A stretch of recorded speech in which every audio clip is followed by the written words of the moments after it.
Ta-da! I finally got my Nardo Rs7 back at home with the rest of my fleet. I bought this Audi Rs7 off of Copart, an auction site where you can get your dream car for a discount.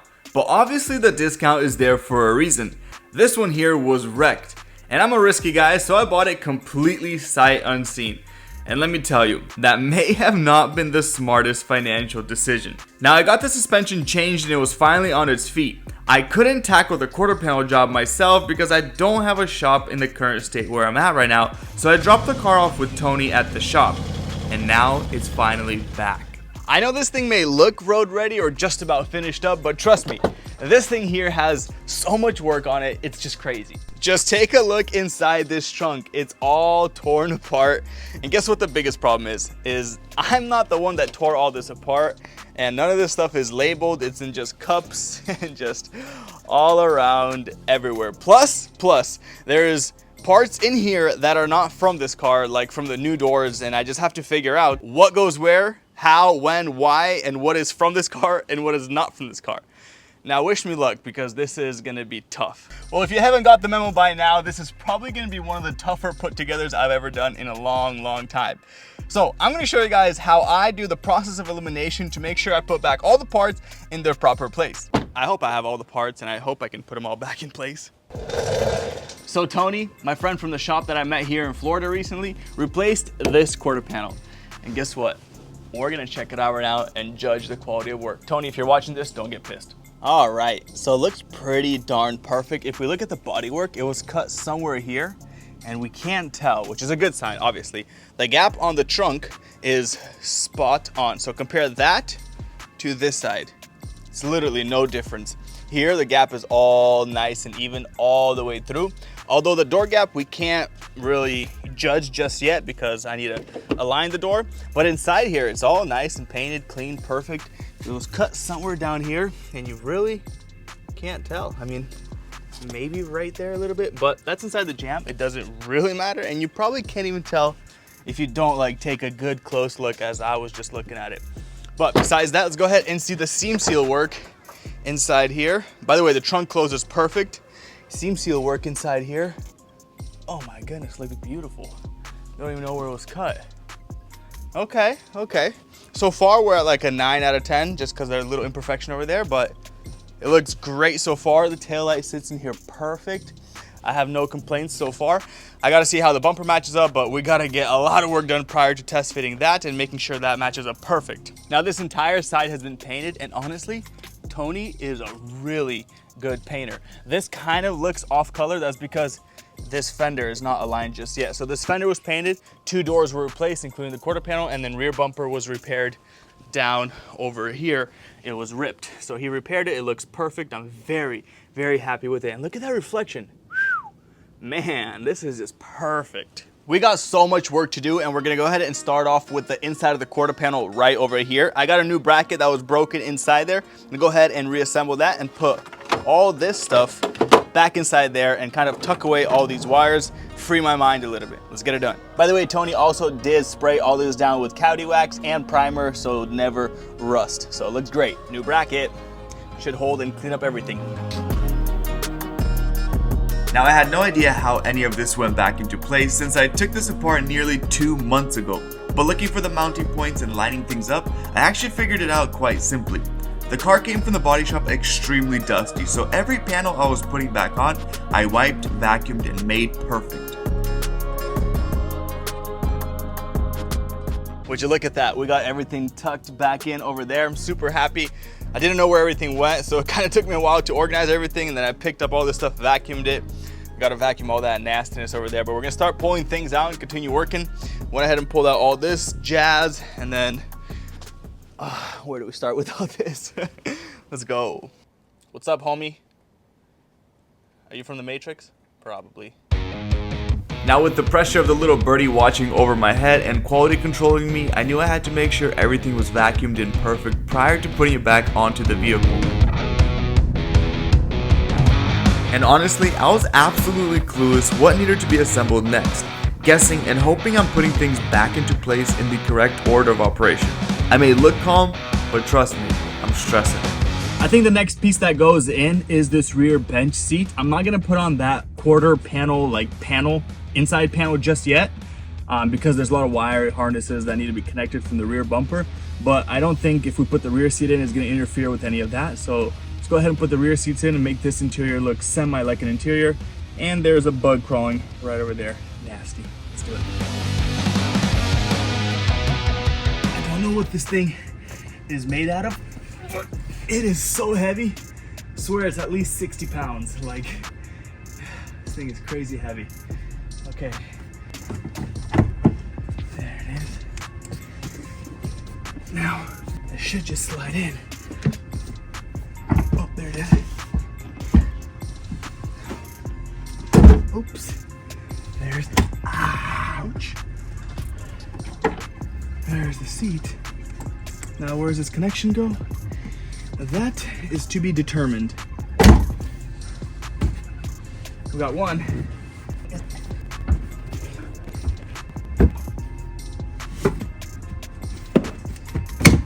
We got seat backs.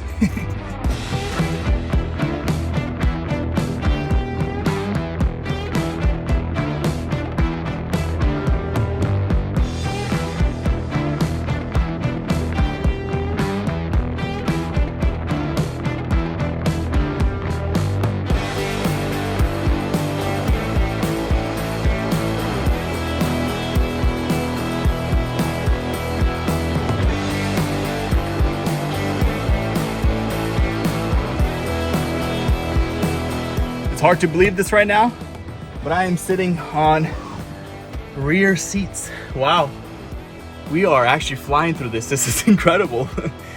Quite excited. It's getting dark on us, but we're grinding.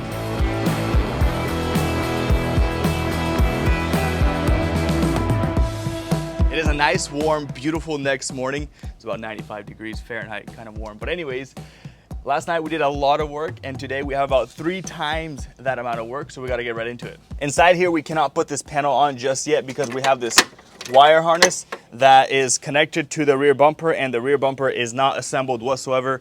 It needs these pieces, everything inside here. So with that being said, let's get this removed, fully assemble it, and then we can assemble that, put that on, connect all that, and install the rest of this back paneling right over here. With the bumper off, we've exposed some seam sealer, and we're gonna continue rating our quality of repair. So look at this. This is the original seam seal, and this is where Tony seam sealed it. It looks good, don't get me wrong, but it's not original. So the rating is gonna go down just a little bit. You see the original one is kind of more thicker and bubbly. This one is smooth, and yeah, I mean, he did pretty good, not gonna lie, but it's not built up like the original one. And honestly, it's kind of hard to build it up like this right over here. You need a special gun and stuff like that. When you're doing it like this, with a brush, it becomes more flat. Although it will do its job, it'll protect it from the water, that's the main thing. But the rating will go down 0.3 points right there. No, I'm just kidding.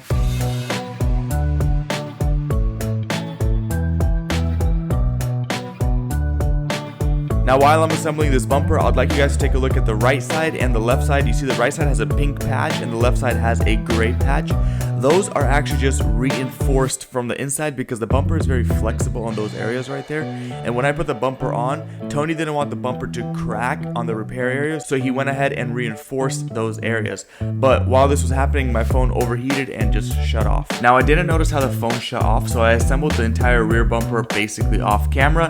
Here I'm putting on the brackets on the body of the car where the bumper will actually mount to. And once that was complete, we were ready to slide on the rear bumper, and trust me guys, sliding on a freshly painted rear bumper on a car that's just final assembly time, it is extremely stressful. I ran into an issue where the right exhaust was in the way and the bumper didn't fit, so I have to get an exhaust bracket, which I actually completely forgot to order because I am rebuilding 6 cars at once.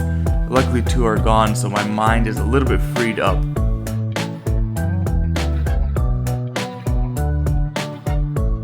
Once I got the exhaust to fit and everything lined up, I was missing this little piece. So I ran into a little problem. When the car got into an accident, the accident was right over here, and this little metal bracket that goes onto the bumper actually popped off the bumper. That's why there's kind of an ugly gap right here. So that metal bracket, you push it down and it squeezes the bumper close to the body. So like on this side, you can see that It's nice and flush. There's that metal bracket right there. And yeah, that's kind of the issue I'm having on this side. See if I can push it up, it'll go like that, but that bracket squeezes it together. Luckily, Nico's shop is down the street and he parts out Audis. So he has a Audi A7 rear bumper, which has the same exact system. He said if I buy him a brand new little metal bracket, just take that one off his bumper for the time being. So we're gonna go ahead and get down to the shop, pull that piece off. That way I can finally assemble my rear end fully and the interior. Now, Nico's is out of town, but he says he has a worker here.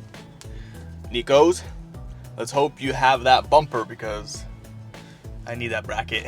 Well, luckily Nico's is actually putting together a A7 right now. He is out for a couple of days and he said, hey, if you can just buy me this bracket brand new, you can take it off this bumper. So that's exactly what we are going to do. Hopefully I don't damage anything. Oh, just slides off like so. Look at that. This piece here is gonna go ahead and help us assemble the entire car. So let's go back home. Shout out to Nikolai. Let's get it. Just look how beautiful the gap on the bumper is now after putting on that little tiny piece. Audis are tricky. Inside there are two nuts that tighten the bumper to the chassis of the car. Those will align your gap from the bumper to the trunk and the taillight. Once the passenger side one was done, I switched over to the driver's side and got it all dialed in and ran into this problem.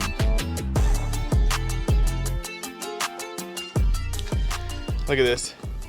You're supposed to push on it and it's supposed to open right up, but look at that. Doesn't even stick. So basically like that, push it, it doesn't open. You gotta kind of get your finger in there. Anyways, this mechanism is broken. I'm assuming from the accident, obviously it was right here. So a good little shake to this bad boy broke that mechanism, but I'm happy at least holds it for now. Besides that, I went ahead and figured out all the wiring inside here. And that means we can finally assemble this entire trunk area. So I'm super excited for that because after we're done here, we can go to setting the gaps on the doors, the windows, and installing the door panels and all that stuff over there. Whew.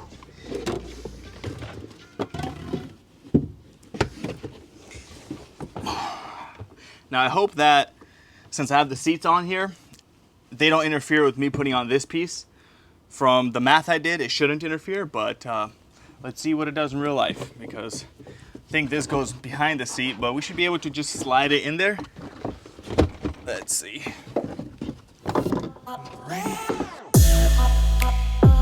Well, I guess my math was right. It was a little tough, don't get me wrong, but I was able to slide this panel in behind the seat and make everything fit. Guys, you don't even know how excited I was at this point. We did it. We really went out and did it. The entire rear end is fully assembled. As for the interior, we basically just have two door panels and this center trim piece that'll just click right in. But now we gotta go on the exterior and set all the gaps up perfectly. So setting gaps, we need to start all the way from here because it's kind of funny. You see, it like dips low, it's just about touching, and I don't really like it. This side though, the passenger side, looks great. So we're gonna go ahead and start over there, walk around, and go all the way to the rear to the quarter panel, making sure that everything is perfect. So this piece on the hood should adjust the height, and that bolt right there, if we loosen that, we can move this over just a tiny bit, and that's honestly, that's all we really need to make this thing look perfect up here.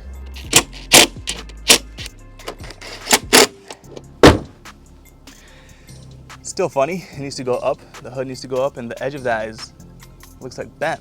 So I need to twist that fender. Be very careful when you're twisting fenders because you can damage them. So I've been doing this for too long.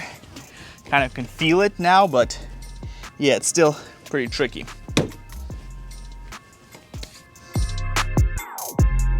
Now don't get me wrong, I've been doing this for a long time, but it's still very dangerous because if you over pull, you can potentially cause a lot of damage. This fender here was giving me more issues than I initially thought because it's aluminum and probably because it's an Audi, but we got it all figured out.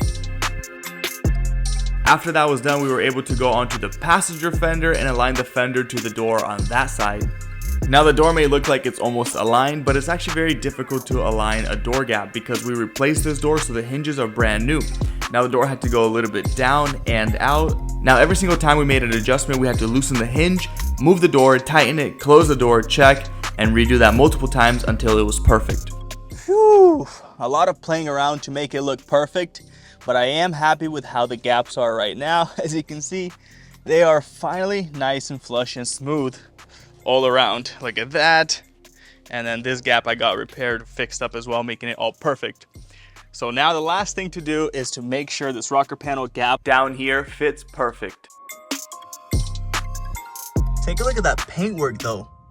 Jeez, look at that. It is so sick and clean and literally almost without dirt or anything.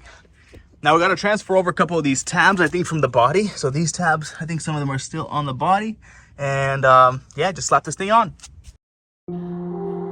So putting on a rocker panel is not all that tough, but since I'm doing this fully by myself, it makes things a little bit tougher. With my foot, I had to hold the front of the rocker panel up while I clicked in the rear, and then voila.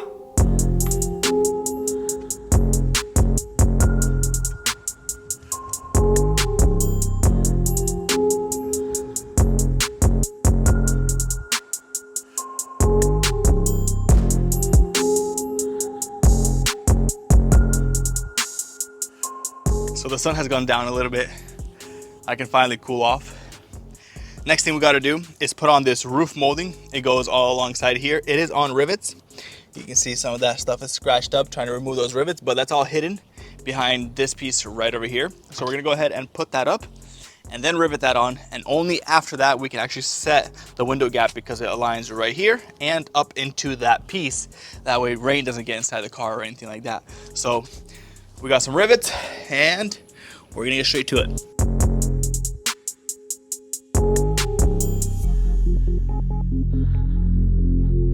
Since that's all finished, I badly want to do this right here.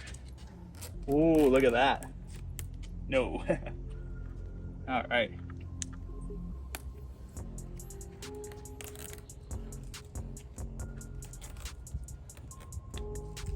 I know you're thinking like, Tim, don't chrome delete it, or sorry, opposite of chrome delete. But a lot of this right here, wrap is messed up around the car. So I'm just gonna go ahead and revert it back to the aluminum it's at. And I think it'll look good. Today has been officially the hottest day of my life. I nearly died like 6 times, drank like 3 gallons of water. But anyways, I'm so happy that we are about 95% complete with this bad boy over here. And since it is getting dark, I can't really work, which means I'm gonna catch you guys tomorrow morning. But before I do that, I wanna go ahead and peel off this side as well. Da-na-na, so satisfying. Imagine the hard work that went into putting this on. And it just comes off in about 15 seconds.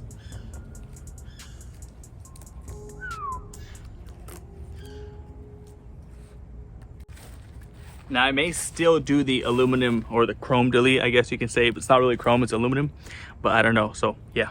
Now if there's one thing I hope you guys know by now is that when I put on a white shirt, I mean business. On a side note, look at the color. Oh my goodness, it's so sick. The next thing on our list is to assemble this door on the inside. Now, since we have this upper molding here, it's a rain drip molding, I think it's called, we can actually set the gap how it slides inside and the gap over here to this black trim over here. We're gonna go ahead and copy the other side. That way it's all perfect and symmetrical on both sides. Similar to aligning the front door gap, the rear window gap was extremely annoying and a pain in the butt. There are 2 bolts that hold the window in place, and those 2 bolts, once they're loose, you can move the window left, right, up and down just a tiny bit. And you gotta make sure that this window gap is absolutely perfect, because if it's not, you're gonna have either water or wind inside while traveling. Now this was all complete. I was able to put the door panel on and then tighten up the front A pillar and B pillar trim pieces, and we were absolutely done.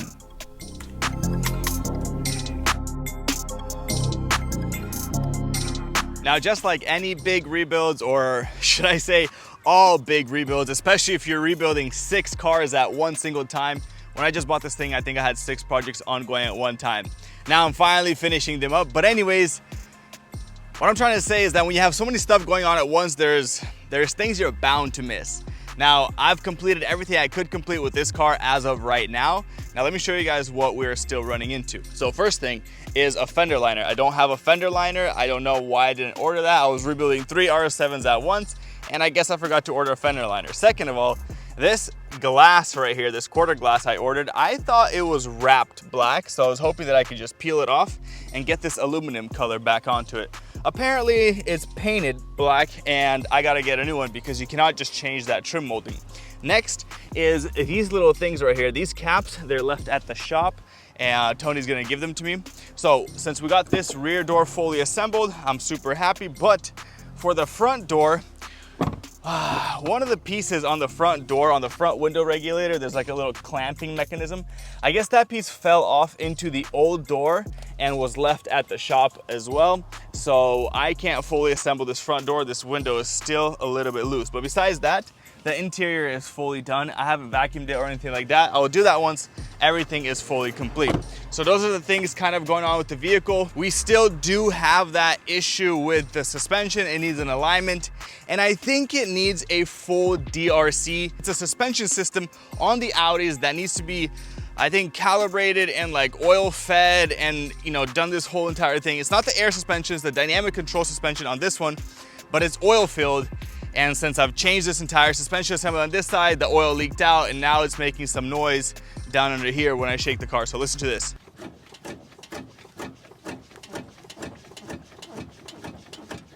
Now, it may not have seemed too loud in the rear right from that angle, I guess, but once you're driving, it's real loud. It clunks inside there. I'm not really sure what's going on. Also, you may be wondering, why do I have these wheels here that were on the purple RS7? Well, that's because the guy that actually got the purple RS7, he said he wanted the stock wheels, and these wheels and the stock wheels are worth just about the same. So I had no problem just swapping them out. Those tires and wheels are good condition, no issues. So we just straight traded across just like that, just to clear things up for people that are curious. You guys do know I still have electrical issues on my other RS7, so I might make a video where I fix all the electrical issues on both RS7s, which will be a very expensive video because electrical issues on Audi RS7s are definitely not cheap. But with all that being said, if you guys enjoyed this video, please smash that like button. Consider subscribing to my YouTube channel if you guys enjoyed the content.